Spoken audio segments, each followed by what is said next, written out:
L'épisode qui va suivre est un super épisode. Comme beaucoup d'épisodes InPower, je l'espère. Peut-être que vous avez déjà écouté d'autres épisodes et peut-être que vous n'êtes pas encore abonné à cette chaîne. Je sais qu'on n'y pense pas toujours, mais ça prend que quelques secondes et ça peut vraiment soutenir le podcast. Donc si jamais, juste avant de commencer, vous pouvez là appuyer sur le bouton s'abonner sur la plateforme que vous utilisez. Ça ne coûte rien, mais ça peut vraiment faire la différence. Donc par avance, un grand merci à toutes celles et ceux qui prendront le temps de s'abonner et de soutenir le podcast. Bonne écoute!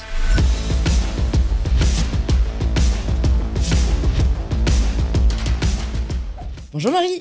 Bonjour. Bienvenue sur cette spéciale Top Chef d'InPower. Comment tu vas là J'adore parce qu'en plus, quand on reçoit le jeudi, c'est vrai que c'est vraiment le lendemain d'une émission. Donc, Comment tu te sens? On en parlait un peu là avant de commencer, mais comment tu te sens après avoir regardé l'émission? Je suis très contente déjà de l'épisode. Ouais. Parce que c'était très cool. C'est la guerre des restos. La guerre des restos, il fallait le faire. Et puis, je me dis, on continue quoi.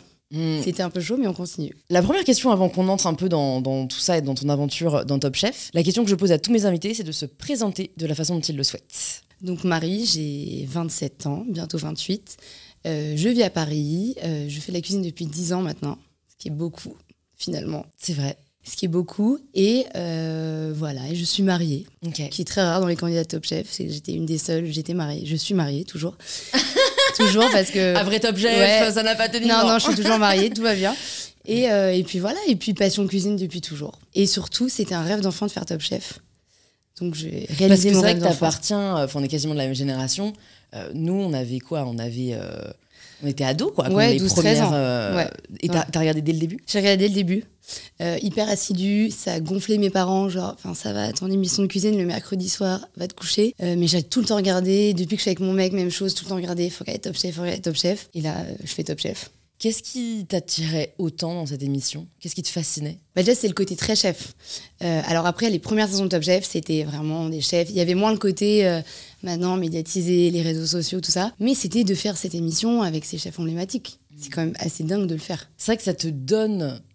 c'est un accélérateur. On a reçu Stéphanie Lequelec qui était dans la 2e saison. Et c'est vrai qu'à l'époque, c'était vraiment...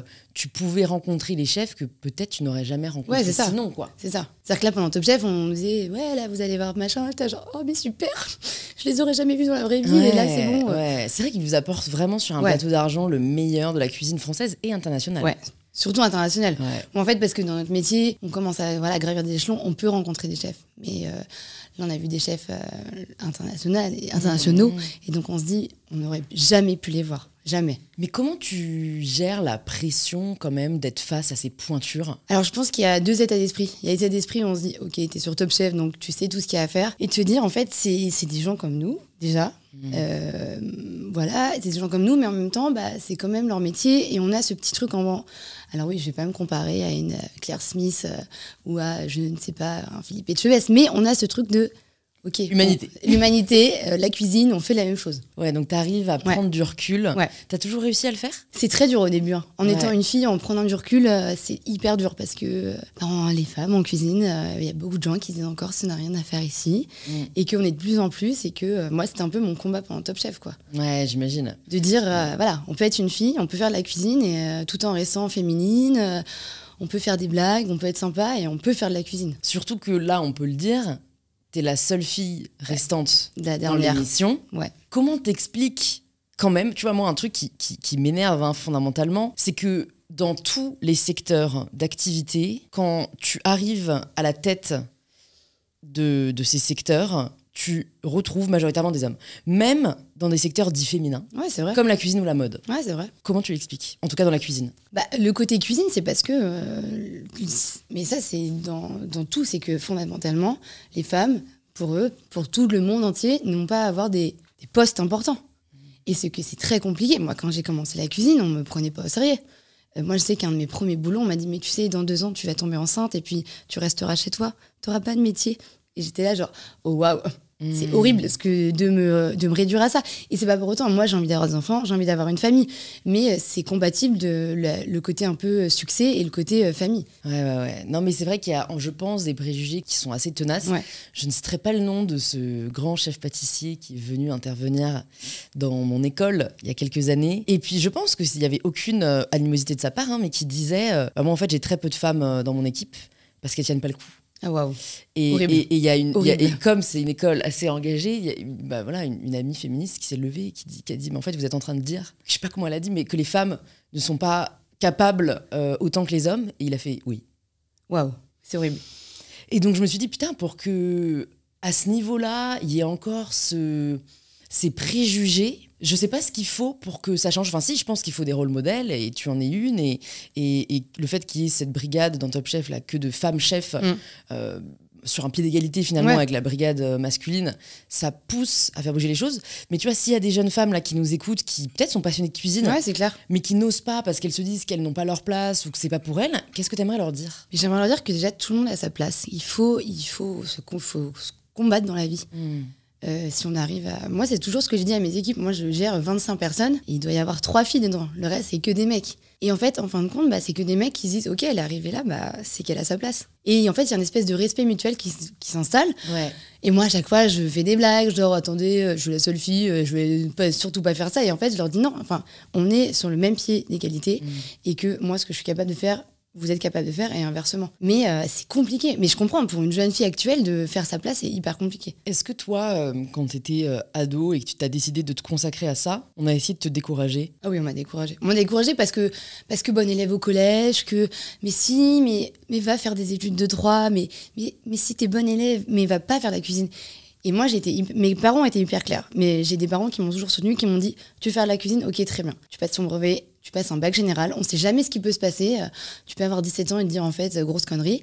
Tu passes ton bac général. Une fois que tu as ton bac, tu fais ce que tu veux. » Et je me suis accrochée. J'ai passé brevet, bac, j'ai tout eu. Et après, je dis « Bon, maintenant, le deal est rempli et on y va, quoi. » Et j'ai des parents qui m'ont soutenue, qui m'ont dit « Ok, t'as fait ta part du marché. Ouais. Maintenant, on fait la nôtre et on t'accompagne dans ton rêve, en fait. » C'est quoi la première étape vers la concrétisation de ce rêve? Je pense que la première étape, c'était d'accéder à l'école que j'ai faite. Voilà, j'ai fait Ferrandi. Très compliqué parce que beaucoup de demandes et qu'en fait, on se dit ok, mais là, je pense que je vais y arriver, mais en fait, il y a trop de demandes, ça va être impossible. Et au final, d'arriver à faire Ferrandi, on se dit ok, premier step, les études hyper université, hop, ciao, on oublie. Et après, de tenir à Ferrandi, parce que Ferrandi, c'est compliqué, hein. C'est quoi déjà la procédure d'acceptation? C'est un examen? Alors, c'était il y a 10 ans, donc c'est plus la même chose. Ouais. C'est horrible de dire ça. La catégorie. C'était mieux avant. C'est horrible. Les boumeux de 27 ans. Ouais, c'est ça. Non, mais en fait, c'est un dossier. Je sais plus. C'est un dossier. Après, c'est un test écrit. Il y a même pas de cuisine. Hein. Ah ouais? Ah, il y a pas du tout de cuisine. Mais c'est fou. Il y a 0 cuisine. Et après, on passe devant 2 chefs qui nous disent ouais, si je viens manger chez toi, qu'est-ce que tu me fais? Tu te souviens ce que t'as répondu ou pas? Oui, et j'avais dit, je sais pas, vous voulez manger du poisson ou de la viande? Du poisson, des légumes, ouais, des carottes, ok. J'avais dit un truc nul, genre poulet, poisson, carottes, cumin. Genre, c'est nul, enfin, c'est le truc. Et j'étais là, ouais, c'est bien. Ouais, bonne idée. Mais 0 cuisine, hein. C'est-à-dire que si je savais pas toucher un couteau, il m'aurait pris quand même. Et c'est après, j'imagine, à la fin de chaque année, que là, vous avez des examens plus pratiques? Même pas. D'accord. On a des examens pratiques toute l'année. On n'a pas d'examen à la fin de l'année. En fait, ça reste un truc scolaire, donc il faut valider des matières. Moi, j'ai failli être virée en première année parce que 6 de moyenne en sciences. Ok, horrible. D'accord. Et en fait, moi, ça m'a rendue folle parce que je me suis dit, genre, ok, j'ai 6 de moyenne en sciences, mais parce que on avait un prof université qui nous apprenait comment réagissait la petite molécule de concombre quand elle est en contact avec le chaud. Ok, il faut le savoir, mais d'être jugée sur ça, j'étais alors bon. Et après, en fait, je me suis battue. J'ai dit, ok, mais je vais aller à la fin de ce cursus. Et il faut aller à la fin de ce cursus. Déjà, c'est beaucoup d'argent investi. Donc, si j'avais arrêté, j'aurais eu un peu le... Ouais, c'est vrai. Et après, de me dire, vas-y, on va à la fin. Qu'est-ce qui te fait tenir dans ces moments-là? Parce que, tu vois, j'ai l'impression que ton rêve s'est construit beaucoup sur un imaginaire que tu avais de l'image de chef. Ouais. Mais souvent, la réalité peut être assez différente. Donc, est-ce que toi, tu avais un rêve concret auquel tu t'accrochais, qui te permettait de tenir? Je trouve ça difficile de rester motivé et discipliné si on n'a pas un objectif clair en tête. Ouais, c'est clair. Alors, moi, je me suis toujours fixée de, ok, tu fais Ferrandi, très bien, et après, t'as 5-6 ans pour faire tes marques, et après, vas-y, école de cuisine, non. Et après, j'ouvre mon resto. Et la vie a fait que j'ai rencontré mon mec chez Ferrandi, qui lui aussi est cuisinier, et que ça a été plus simple. On s'est tout de suite dit, on ouvrira notre resto ensemble.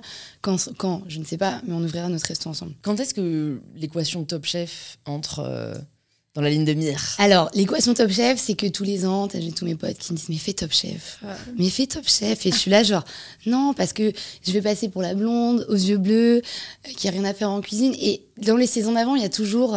moi, je sais que l'année dernière, il y avait Carla. Carla, on était en cours ensemble et que c'était aussi très dur parce que en fait, être une fille, passer à la télé, c'est compliqué. Et la vie a fait que je me suis jamais inscrite. Et grâce à mon boulot, là où je suis, ils m'ont pas mal poussé sur les réseaux à dire vas-y, on laisse ton profil ouvert, on fait des vidéos de food, on y va. Et le lendemain de mon mariage, je me marie au mois de mai. Le lendemain, je reçois un message sur Instagram. Hello, je suis casteur pour Top Chef. Est-ce que tu veux faire Top Chef? Et là, je me suis dit, oh waouh, tsunami, je ne sais pas quoi faire. Et j'étais là dans ma tête à me dire non, mais non, c'est pas possible. J'en ai parlé à mes boss qui m'ont dit, mais en fait, si, il faut faire Top Chef. Et au début, j'avais très peur parce que je me suis dit, mais si ça passe pas, je vais passer pour une cruche et j'ai pas envie de passer pour une cruche. Et en fait, j'ai fait tous les castings et ça l'a fait, quoi. C'est fou à quel point on peut avoir cette tendance à voir tout de suite ce qui pourrait mal se passer, plutôt que ce que tu pourrais, ce que ça pourrait t'amener. Non, mais c'est clair. Mais parce qu'en fait, on se dit, on est beaucoup de candidats à candidater. Alors oui, ils sont venus me chercher, donc je pourrais me dire, bah vas-y, ils sont venus me chercher, c'est qu'ils me veulent. Mais en fait, quand t'arrives dans les castings, et là, tu vois tous les autres, et t'es là, genre, oh mon Dieu, mais moi, quand j'ai passé les castings, je me suis dit, mais grosse connerie, quoi, j'aurais jamais dû venir ici. Pourquoi? La comparaison? Parce que moi, j'ai passé les castings avec Pierre et Quentin. Et on se connaît pas du tout, donc en fait, on se juge direct, quoi. Et c'est vrai que moi, Quentin, il m'a fait tout de suite peur. Et je me suis dit, ok, le mec est sous chef adjoint d'un étoilé, qu'est-ce que je fous là? Et je vais me foutre la honte, quoi. Et en fait, c'est passé tranquille et tout, mais au début, j'ai hyper peur. Comment t'arrives à canaliser cette peur au moment, tu vois, des épreuves? Alors moi, je suis beaucoup self-control, donc je suis beaucoup, moi et mon petit être intérieur, à me dire, ça va. Vraiment, ça va. Tu te parles? Ouais, ça va, t'inquiète pas. Et je sais que, par exemple, la chef édito Top Chef m'a dit, mais c'est un enfer de monter tes épisodes. Parce qu'en fait, tu passes tout le temps ton temps à dire, ça va, et ça va pas. Mais t'as te coué un peu, quoi. Ouais, voilà. Et je passais mon temps à dire, ça va, non, mais ça va, vous inquiétez pas. Et en fait, en off, je suis là, genre, ça va pas du tout, mon truc qui marche pas, mais comment je vais faire? Beaucoup de self-control. Donc tu t'auto-persuades? Ouais, un peu. Qui est-ce qui t'a le plus inspiré dans ton parcours jusqu'ici? En termes de cuisine? Ouais, bah, ça peut être un autre rôle modèle, mais dans ton parcours de chef. Alors, je sais pas si j'ai vraiment un chef où je me dis waouh. Déjà, bon, on l'a vu dans Top Chef, je suis fan Etchebest, number one en France. Alors, sachant qu'Etchebest, nous t'attendons sur InPower. C'était un peu mon truc Top Chef pour rencontrer Philippe Etchebest. Qu'est-ce qui te plaît chez Philippe? C'est vraiment le côté un peu dur. Okay. Un peu vraiment, voilà, on est dur, on grogne, on n'est jamais content.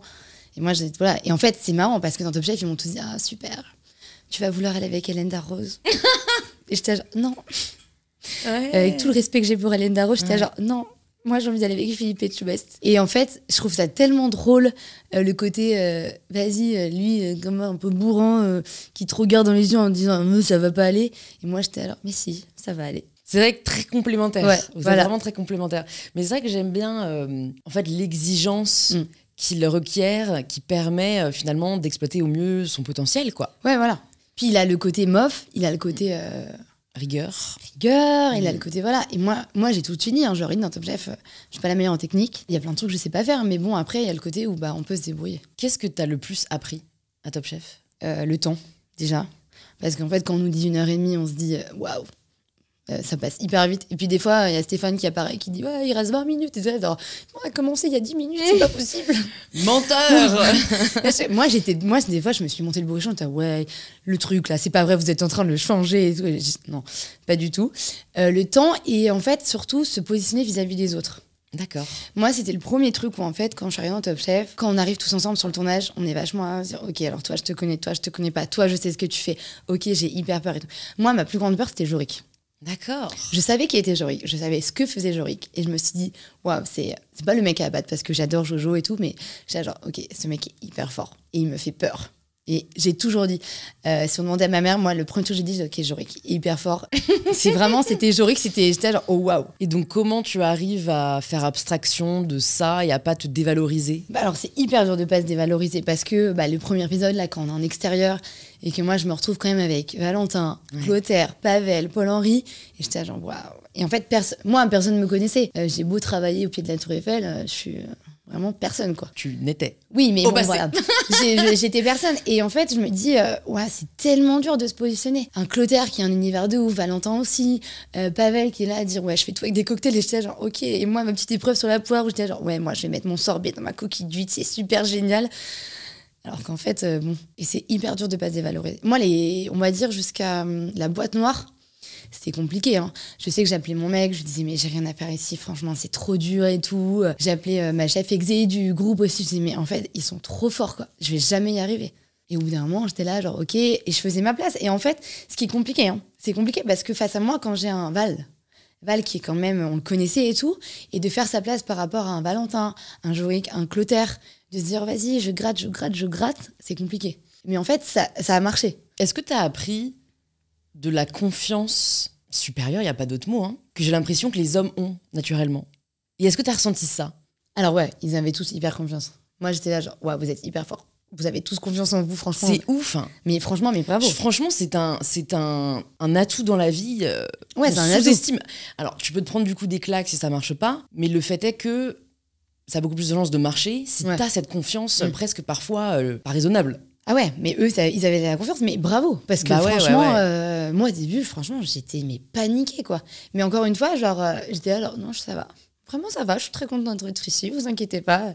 Mais un peu paniquée. Mais après, c'est très rassurant parce qu'en fait, tous ces gens, je les connaissais pas. Les deux seuls que je connaissais, c'était avec qui j'ai les deux, Pierre et Quentin. Mais en fait, on s'est vu une journée de casting au mois de juin, quand là on est au mois d'octobre, on se connaissait pas vraiment. Et en fait, il y a quand même une espèce d'assurance où ils nous donnent de l'assurance. Moi, je sais que par exemple, un Valentin, où en fait au début on n'est pas dans la même équipe et tout ça, mais il était vachement genre, mais meuf, mais ce que tu fais c'est trop bien, mais vas-y, mais continue. Et en fait, je pense que j'aspirais un peu la confiance de tout le monde pour me créer ma propre confiance. Et comment tu la muscles aujourd'hui, maintenant que Top Chef est pas fini, mais non, pas fini. On peut rien dire. Voilà. Comment t'arrives à continuer si t'as pas forcément ces chefs là autour de toi qui peuvent t'insuffler cette confiance? Alors moi déjà j'ai une super équipe. Là j'ai vraiment de la chance, c'est que j'ai vraiment une super équipe. J'en ai 4-5 qui sont avec moi depuis 2 ans. Je pense que je suis une rare à avoir cette chance-là, de pas avoir de turnover. Ouais. Et en fait je pense que tout le monde me donne la confiance. Ma confiance, elle m'est donnée par mes 2 boss, elle m'est donnée par le chef exécutif, elle m'est donnée par tout, en fait, tout ça là qui est autour, où tous ces gens me disent, en fait, t'es quelqu'un de bien. Et par les clients aussi, en fait. Là, depuis Top Chef, il y a plein de gens qui viennent et qui me disent, mais je vous adore. Et je suis là, genre, mais on ne se connaît pas, mais c'est trop bien. Ça fait toujours plaisir. Ouais. Beaucoup de personnes âgées qui me disent, mais vous êtes humaine. Et je suis là, genre, oh. Meilleur compliment. Ouais. Franchement, c'est un entourage. Voilà, moi j'ai aussi une équipe support au boulot qui est dingue, qui gère tous les réseaux sociaux et en fait qui sont là à dire mais vas-y, ça marche, il faut continuer. Je pense que j'aspire un peu la confiance de tout le monde pour me créer ma propre confiance. Tu disais que vous aviez ce projet avec ton mari d'ouvrir un restaurant. Quand est-ce qu'on se dit que c'est le bon moment? Quels sont les paramètres qui entrent en jeu? Parce que je trouve que c'est un projet qu'on peut toujours repousser en fait. Ouais, alors je pense que c'est un projet là que nous qu'on repousse parce que il a son boulot, j'ai mon boulot. Ouais. Mais après, voilà, je pense qu'il faut se lancer au bout d'un moment. Alors, est-ce que c'est dans 6 mois, est-ce que c'est dans 1 an, je ne sais pas.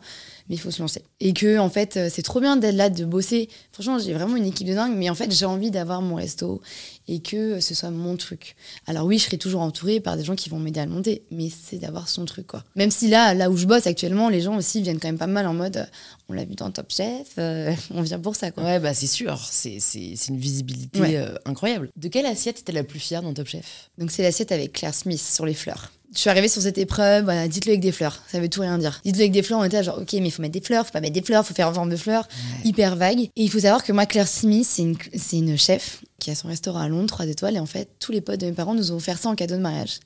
Donc moi, j'étais là, genre, ok, signe du destin, il y a Claire Smith, c'est mon cadeau de mariage, c'est ouf. Et en fait, l'épreuve était hyper dure parce que j'avais Philippe Etchebest, Glenn Vielle et Paul Perret qui étaient là, genre les 3 comme ça, genre ça va pas marcher, ça va pas marcher. Et en fait, les gars, la confiance. J'étais là, genre oh. Et en fait, au bout d'un moment, j'ai fait mon petit chemin et puis là, ils étaient là, genre ok, c'est sympa. Et moi, le truc trop marquant où en fait, je me lance en mode un dressage, genre ouais, je vais faire ça et tout. Le truc qui marche pas, je me dis bon, vas-y, mise confiance là, vas-y, redescends sur terre un peu. Je fais un truc qui marche. J'en suis trop fière et en fait je finis l'épreuve. Stéphane qui arrive, il reste 30 secondes. C'est alors mon Dieu. Et en fait j'avais Philippe Etchebest qui était là, moi je le voyais pas. Et là méga encouragement, mais vas-y. Et en fait on finit l'épreuve et là genre il me dit mais c'est exceptionnel ce que t'as fait. Et là j'étais là, oh waouh, trop bien. Et là ça a été vraiment le truc où j'ai balancé dans Top Chef et je me dis ok, trop bien. T'as une dose de confiance. Ouais, là j'avais une dose de confiance. Tu t'es rendu compte de ce que tu pouvais faire. Non mais en plus je me retrouve face à Jorik, Valentin et Brian. Genre, j'étais genre, oh non, si je me plante, franchement. En plus, l'épreuve des fleurs, donc genre, toute la prod était là, genre, non, mais c'est trop pour toi, avec ton petit foulard à fleurs, t'es fleurs. Quelle horreur. Franchement, en plus, c'est une femme, mais c'est super pour toi, une femme. Fleur, femme, Ouais. la lettre F. Ouais, c'était ça. Et puis, j'étais là, genre, ah, bah, super, super. Ouais, les rapprochements, ouais, super. ouais. Et en fait, mais trop bien. Et parce que, alors oui, parce qu'en fait, elle a vu le truc, elle a adoré, j'étais là, genre, ok. On était jugés sur le visuel, et en fait, il y avait une assiette qui était direct prise sur le visuel. Et après, 2 sur le goût. Et en fait, Jorik, il fait un truc magnifique, vraiment un truc magnifique. Et je me dis, bon, ça va jouer entre Jorik et moi. Et là, elle dit, non, c'est la première assiette. Et en fait, j'avais pas capté que c'était bien. J'étais, oh, mais trop bien, quoi. Et je pense qu'inconsciemment, dans ma tête, je me disais là, genre, ok, les 3 mecs, ciao, bye bye, et hop, on vous écrase du pied, là. Et après, elle a goûté, elle a dit, trop bon et tout. Donc là, et puis on est assis dans cette petite salle où derrière moi, j'avais les 3 chefs. C'est tout là, genre, mais trop bien, bravo, Marie. Ouais, là, ça a été vraiment mon switch dans Top Chef où je me suis dit, vas-y, go. Ça, c'est une épreuve qui se passe hyper bien, enfin, Ouais. tu vois, le mieux possible. Comment tu gères la déception et potentiellement les regrets que tu peux avoir quand l'épreuve se passe pas comme tu veux? Alors, je pense que la gare des restos, j'avais un peu les boules parce que je me suis dit, putain, c'est tellement investi, ça s'est joué à un point, quoi. Ouais. Un T'arrives à... Ouais, Qu'est-ce alors- que tu te dis pour passer à autre chose, tu vois, pour pas ruminer le truc? Bah, je pense qu'on s'est dit, bah, vas-y, tant pis, quoi. De toute manière, il était 4h du matin, j'étais là, genre, les gars, on va en épreuve éliminatoire, il faut dormir maintenant, au moins 10 minutes, parce que sinon, on va jamais y arriver. Et après, bah, il y a la boîte noire, en fait, moi, j'étais hyper déçue de tout, quoi. C'est 3 heures de cuisine, je savais que le truc était pas parfait. Shirley, ce qu'elle avait fait en face, c'était ouf. Il y avait des trucs qu'elle avait mieux réussi que nous, et j'étais là, genre, en fait, si je pars maintenant, ça me saoule, j'ai rien fait toute seule. En fait, c'est surtout ça, de rien faire toute seule. Et c'est pour ça que là, l'épreuve Dites-le avec des fleurs, c'est ma première épreuve en solo, vraiment, il y a que moi et moi-même, et c'est ça, c'était cool. Comment est-ce que ça t'a changé en tant que personne, Top Chef? Je pense qu'en tant que personne, ça m'a changé pour la confiance en soi. Où vraiment, je me suis dit, ok, ça va, tout va bien en fait. Parce que moi, j'avais trop peur. Je me suis dit, en fait, ça se trouve, je me fais des films, genre, je suis trop forte et tout. En fait, pas du tout. Et en fait, pour la reconnaissance, quoi, où en fait, je me dis, bah, ce que tu fais, c'est bien. Et ça, au début, j'avais vachement de mal à me le dire. Où je me disais, en fait, je fais un boulot, je travaille, quoi, parce qu'il faut travailler, mais j'avais vachement de mal. Et en fait, là, bah, je me dis, ok, les gens sont contents de ce que je fais, les gens sont fiers, en fait. Ouais, c'est vrai que c'est un sentiment assez incroyable. Est-ce que ça t'a donné des idées de ce que tu voulais faire que tu n'avais pas forcément avant? Ça t'a ouvert le champ des possibles? Est-ce que ça a changé finalement la vision que tu avais de ta carrière? Alors, ça l'a pas forcément changé parce que je suis toujours dans mon truc d'ouvrir mon resto. Alors après, j'ai découvert les réseaux sociaux où j'étais un peu une quiche avant, mais heureusement, hyper bien entourée. Et voilà, donc ça m'a un peu changé sur ce côté-là. En fait, il faut partager aux gens et ça, c'est trop important. Il faut Surtout la bouffe, quoi. Ouais. La bouffe, c'est fait pour être partagée. Non mais ouais, il faut partager, il faut expliquer ce qu'on fait, ça c'est trop important. Et non, je suis pas sûre que c'est m'ait changé. Ça m'a plutôt confortée dans l'idée. Ouais. Où je me suis dit, en fait, c'est vraiment ce que j'ai envie de faire. Est-ce qu'il y a un chef que t'as pas rencontré que t'aimerais bien rencontrer? C'est une très bonne question, ça. Je sais pas du tout. Je sais pas du tout parce qu'en fait, tous les chefs qu'on a rencontrés en Top Chef, à chaque fois, je suis genre, oh, trop bien, super. Et sans avoir forcément d'attente. Oui, c'est vrai. C'est vrai.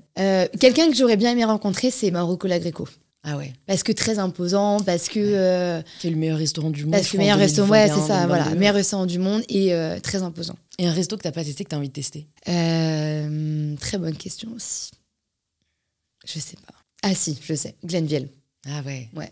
Le Stout de Beaumanière, j'ai très envie d'y aller. Bon, maintenant, t'as peut-être plus... Glenville. Si tu nous écoutes. Ouais, Glenville.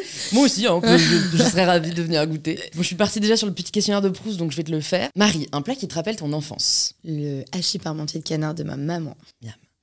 Tu cuisines quoi pour un date? Et bah, étant avec mon mec depuis 9 ans. Des céréales. Non, je pense que je ferais une espèce de petit shawarma avec plein de légumes, des sauces et tout. L'aliment que tu détestes? Le fromage. Vraiment, Ma sœur jumelle aussi. Je déteste ça. Ah, ça doit être dur pour toi, quand même. Je déteste ça. Le champ des possibles, même le parmesan sur les pâtes. Ah non, et mais tout, moi, un hamburger, il n'y a pas de fromage. Une Ouais. pizza, il n'y a pas de fromage. Ouais. Je déteste ça. Comme quoi, on peut être chef et... Ouais, exactement. Mais je le cuisine, par contre. Ouais. Mais je Ouais, tu manges pas. Ouais. Ton plat de la flemme? Des gnocchis à poêler avec de la sauce magie. C'est quoi la sauce magie? C'est la sauce là en bouteille avec plein de sel et tout, Sans fromage. sans fromage. Un plat sous-côté? Un plat sous-côté, mais je pense le hachis parmentier aussi en fait. C'est vrai. Parce qu'en fait, tout le monde voit ça comme un plat de cantine, mais un très bon hachis parmentier, là, 2 canards, c'est très bon. C'est vrai. Un pays où tu rêves d'aller pour manger? Un pays où je rêve d'aller pour manger. Alors, je sais pas si c'est vraiment un pays, plutôt une région, plutôt Asie du Sud-Est. Ok. Je rêverais d'aller en Asie du Sud-Est. T'as en particulier des mets qui t'interpellent? Ouais, en fait, moi, j'aime beaucoup la cuisine asiatique et je Ouais. rêverais. En fait, avant de rencontrer mon mec, j'étais là, genre, ouais, je vais faire le tour de l'Asie toute seule. Ça s'est jamais fait. J'ai rencontré mon futur époux, donc c'est pas mal aussi. Voilà. Mais je sais que là, je suis un peu en discussion pour notre lune de miel, partir en Asie du Sud-Est. Ouais. Bah, moi, j'étais en Corée en octobre et la food est incroyable. Ouais. Vraiment. Ça a l'air. Tteokbokki, je recommande. Une adresse food incontournable pour toi? Dans Paris, Allez. ben, je vais dire le resto de mon mec. Ok. Caluche, dans le 5e arrondissement. Ok. Voilà. Bah, j'approuve parce que je trouve que la rive gauche Voilà. est très sous-estimée. Exactement. Si tu ne cuisinais pas, tu ferais quoi? Je pense que j'aurais aimé travailler dans la défense des enfants. Ok. Voilà, juge pour enfants. Ou avocat pour les droits Ouais, des ouais. enfants. Un ou une chef qui t'inspire? Je vais pas dire Philippe Etchebest parce qu'on va encore me prendre pour une Tu énorme peux folle. Alors non, moi j'ai été chez Alexandre Mazia. J'ai déjà Ouais. mangé chez Alexandre Mazia à Marseille. Et franchement, respect. Ok. Respect dans tout ce qu'il est et respect dans sa cuisine. Ton ancien candidat préféré de Top Chef? J'imagine que tout le monde a répondu Stéphanie Lequelec. Non, grand respect pour Stéphanie Lequelec, mais moi j'aime beaucoup Maury. Ah ouais? Ouais. Que j'ai reçu sur InPower. Je sais qu'avant, quand j'étais encore chef de partie, tout ça, j'avais envoyé une lettre genre j'aimerais beaucoup travailler chez vous. Ça s'est pas fait, mais j'aime beaucoup Maury. Ouais, c'est une belle personne, Ouais, vraiment. très belle personne. Mm. Et puis tout ce qu'il a fait après Top Chef, quoi, c'est dingue, quoi. Ouais. Et il a pas gagné. Donc, Une du Times. voilà. Ouais, ouais, ouais, Comme ouais. quoi, on peut être dans Top Chef et ne pas gagner. Ouais, ça dépend ce qu'on en fait après, quoi. Voilà. Le meilleur conseil que l'on t'ait donné? De toujours continuer, toujours continuer, de jamais s'arrêter. Et malgré tous les coups bas, les coups durs, de toujours continuer. Et enfin, ton style de cuisine en 3 mots? Je dirais iodé, végétale et généreuse. J'adore. Voilà. Écoute, dernière petite épreuve. Peu importe que tu aies gagné Top Chef ou pas, tu as la possibilité de gagner l'épreuve Top Chef by InPower, Ok. où je vais donc... Enfin, tu vas donc te bander les yeux. Ok. Je vais te faire goûter un snack de notre enfance. Ok. Et le but, c'est que tu trouves, tu Je sais. devines le plus vite possible. Donc, sachant que le record à battre, ce n'est plus Justine Piluso avec 8 secondes, mais Stéphanie Lequelec Ok. avec 3 secondes. Sur quoi comme gâteau? Sur les palmitos. Ah ouais, elle est forte. Hein. Ouais, mais Que c'est c'est- vrai qu'en même temps, c'est reconnaissable. Ouais. Ah non, franchement, c'est vrai qu'elle a été forte. Mais celui que je t'ai préparé, je pense que tu peux trouver. Et donc ça veut dire que Stéphanie Lequelec mange des palmitos. Ah bah, en Ça, tout c'est cas, qu'elle important. Oui, qu'elle en mangeait, qu'elle en mange toujours, je ne sais pas. Je Ok. pense qu'elle les fait, peut-être. Ouais. Ok. Mais c'était Ok. son enfance, quoi. Franchement, tu peux trouver. Franchement, Marie, je crois en toi. Ah, ça faisait longtemps que j'en avais pas mangé. Mais est-ce que toi tu aimes ça? Ah oui, moi j'aime ça, oui. Ok. Ouais, moi de toute façon, malheureusement, tout ce qui est industriel, Oui, mais j'aime moi beaucoup. aussi, hein, je mange des gnocchis à poêler, donc bon. De toute façon, en plus, ouais, t'as le toucher aussi hein, qui peut. Ah oui, ok. 3, 2, 1, c'est parti! Bah, juste au toucher, je sais ce que c'est. Vas-y! C'est un ourson. Oui! Alors, certains diraient Lulu l'ourson. Mais moi, Parce que ça s'appelle Lulu l'ourson. C'est le gâteau préféré de ma petite sœur, Ah ouais. qui en mangeait genre 3 paquets quand on était petite. Ah ouais. Chez Moi mes c'était, grands-parents. moi, c'était les fingers. Mais les Ouais. fingers, je vais pas le faire parce que c'est vraiment trop facile. Ouais, Genre, trop les facile. fingers, tu l'as dans la main et. Ouais, c'est- Toi, c'est vrai que t'as eu ce toucher. Elle a gagné du coup, non? On est à peu près équivalent? Si, on peut dire que j'ai gagné. Hein. Moi, si Stéphanie Si vous me Lequelec, demandez, ouais. je pense que j'ai. 4 secondes. Ah! Aïe, aïe, aïe. Mais tu sais pourquoi? Parce que t'as parlé au lieu de Oui, dire voilà. le truc. C'est Ah, ça. mais au toucher, je sais déjà Ouais. ce que c'est. Allez, Stéphanie Lequelec, elle a dit un palmier. Mais bon, Mince. t'as la médaille d'argent, c'est pas mal. Ouais, c'est pas mal. Moi, mon gâteau, c'était le quadro. C'est quoi? C'est une petite gaufrette avec du chocolat et des noisettes dedans. C'est le quadro. C'est délicieux. Pourquoi je connais pas? C'est vraiment. Ça, c'est Mais très de la même 96 époque, en en plus. Ouais. Bah, écoute, Marie, merci beaucoup. Bah, merci beaucoup. Merci en tout d'être cas, de venue sur m'avoir reçu. InPower. Avec plaisir. J'ai hâte d'aller tester ton resto. Donc actuellement, t'es toujours chez Francette. Toujours chez Francette, en bas de la Tour Eiffel. Voilà, donc super, on peut venir te voir jusqu'à... Jusqu'à ouvert cet été. Alors en fait là on fait c'est 3 étages. Ouais. C'est terrasse, soleil, rosé, trop sympa, plat partagé. Mhm. Et en bas, au rez-de-chaussée, donc il y avait un restaurant. Tout le monde a transformé en pop-up, un peu pop-up Marie Pacotte. Ouais. Menu dégustation. Ah ouais. Et surtout que le petit truc en plus, c'est que chaque semaine, je mets le plat de l'émission de la semaine d'avant. Énorme. Voilà. Très bonne idée, ça. Donc Très là, il y a le bonne food idée. porn Brian, là, les gens étaient là genre, oh waouh, c'est trop bon. Ah ouais. Beaucoup de fromage. Mais donc en fait, faut réserver, tu sais, faut regarder l'émission. Ouais, c'est ça. Et le lendemain, faut appeler en C'est mode ça, exactement. je viens. Exactement. Trop Voilà. bien. Bah écoute, je mettrai tout ça dans les notes. Et si jamais on veut toi te suivre personnellement, où est-ce que tu veux qu'on redirige les auditeurs? Bah sur Instagram. Sur Instagram. Ouais. Super, je mettrai ça dans les notes. Voilà. Merci Marie. Merci et puis beaucoup. j'ai hâte de voir la suite. Ouais, merci À très beaucoup. vite. À très vite.